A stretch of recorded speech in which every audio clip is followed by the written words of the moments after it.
Malgré le dévouement indéfectible des forces de l'ordre qui l'ont prouvé à travers les attentats de 2015, où je vous le rappelle, on a payé de nos vies, on a géré dans la foulée les gilets jaunes. Le ton était ce mercredi soir devant la préfecture des Vosges à Épinal sans équivoque. À l'appel de leurs syndicats respectifs, une bonne soixantaine de policiers, y compris en retraite, s'étaient rassemblés pour dire stop. Stop aux accusations de racisme, allégations et autres amalgames en tout genre auxquels la profession doit faire face régulièrement. J'ai le sentiment qu'on sert un peu de paillasson à la République.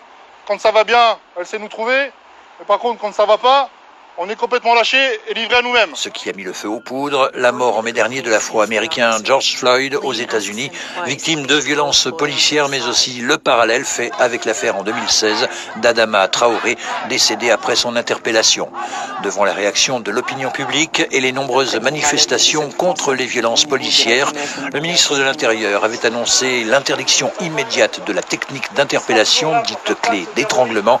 Il s'était rapidement rétracté, revenant également sur des propos très mal perçus par les forces de l'ordre concernant la suspension des fonctionnaires de police en cas de soupçon avéré de racisme.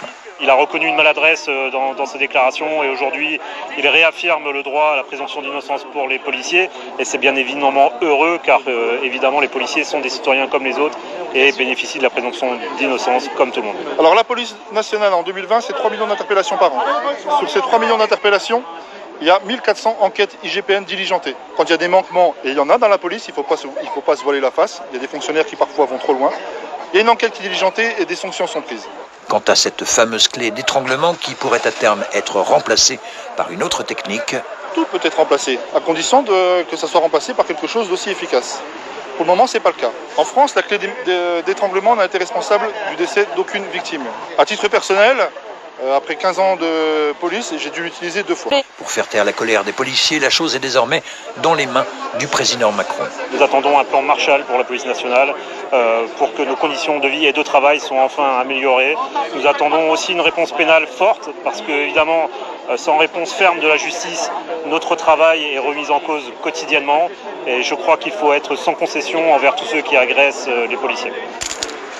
Symbole par excellence des entraves que rencontrent régulièrement les forces de l'ordre dans leurs fonctions, les menottes ont été déposées à terre, comme la plupart des policiers de France l'ont fait ces jours derniers.